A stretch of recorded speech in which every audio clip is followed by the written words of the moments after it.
President Biden, meanwhile, calling on Congress to pass his budget plan in Las Vegas yesterday. That budget includes $258 billion in housing investments.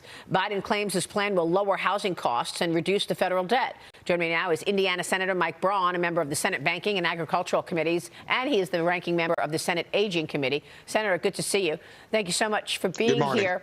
Your thoughts on the Biden budget? Well, it's more of the same. When you talk about $258 billion, every bit of it will be borrowed money, number one. It would be adding to this sugar-high economy that we've had ever since he took over. Maria, you never hear about the fact that most of the jobs, or a good number of the jobs, have been government jobs that they brag about in terms of job creation. Labor participation rates are low. He and his crew have grown the federal government to about 25% of our GDP. It's never been more than 20 outside of wartime. So take a crisis, go to town with it. Rahm Emanuel, they have done that and doubled down on it. The inflation, high interest rates, that's the issue behind housing. We do not need more federal government where we borrow every penny of it. That's desperation in my mind. Well, that overall budget, $7.3 trillion budget that Biden put forth for 2025 includes $5.5 trillion in tax increases. And they're talking about a 3.2% boost in defense spending. But when you look at that compared to inflation, it's actually a decline in defense. So is this what Biden's priorities are, declining defense and higher taxes? They're political enterprisers, so they're going to always say raise taxes, but that's not going to happen because even when it comes down to the nitty-gritty, they never get that across the finish line. The default measure for our country, Maria, is borrow and borrow and borrow, to the point where they're at least putting a budget out there that's got some honesty, which is $52 trillion in debt in 9 to 10 years. I mean, wow. This has got to stop. The burden we're putting on our kids and grandkids is immeasurable. Never has this happened before in the history of our country. Senator, I know you're requesting a full audit of Medicare from the Government Accountability Office after uncovering massive amounts of fraud. You write this: the victims of Medicare fraud are often the most vulnerable Americans. American seniors deserve better. The New York Times and the Washington Post both reporting Medicare is an increasingly large target for fraud claims, data breaches, and online phishing scams. What can you find out here? How did this become such a problem, and what can you do or government do to fix it? Well, we just wrote a letter to the GAO and just found out they're going to finally investigate. Why it would take a senator to have to weigh in to look into what's happening.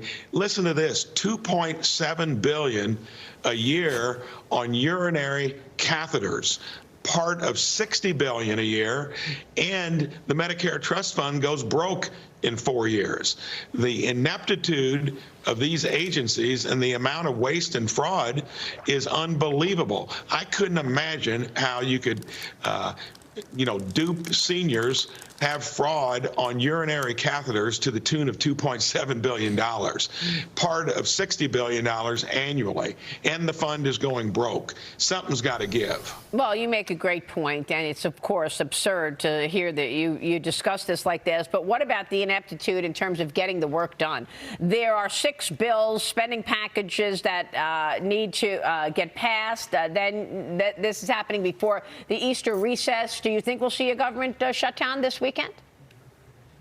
Well, this song and dance has been going on ever since I've been here, and the leaders like it because it can all be done behind closed doors. And remember, this is spending that should have been done by September 30th of last year.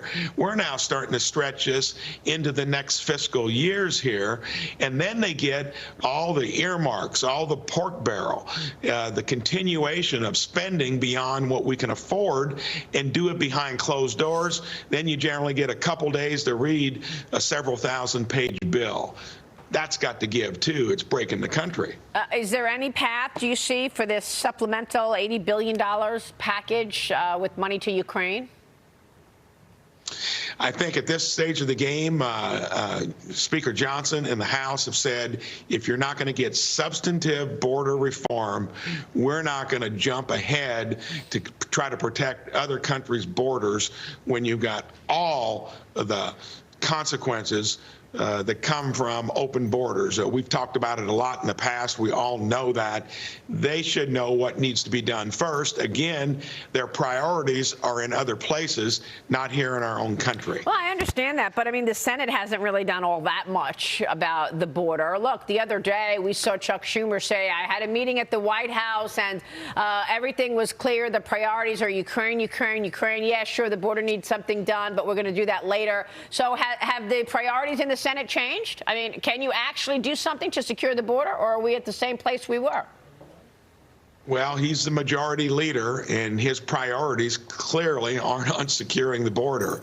Then they tried to use the kind of fake border bill that would have codified illegal immigration at 8 to 10 times where it was under Trump, and then say that it was Republicans' fault. They're fast-footed. They always seem to take an issue and get it in their favor. But when you bend this open border crassly to get more voters down the road, the American public is seeing through it. That's why it's the #1 issue back home in our states and nationally. It sure is. And do you think that is the reason they want to get voters? Because I know we did a whole segment this weekend on the census and how the census captures people, and it captures those people, and then it allows the Democrat districts to get more congressional seats. Is that what this is about, or do you think they actually want illegals to vote in our elections? I've looked at this, thought about it. What else would it be when you push these crazy border policies unless you think it benefits you in the long run? And then he's out in Vegas, trying to defend, things going south in his own base, where now Hispanics support Trump at about the same level they do Biden. Yeah. That should be the statement. And many people have come here legally. They don't want that kind of open border. And he's doubled down. And I think it's going to come back and cost him in November. Yeah, well, they want to do it the legal way. That's right. Senator, it's good to see you this morning. Thanks very much. You're welcome. For taking all that on. Mike Braun joining us this morning in Indiana. A quick break, and then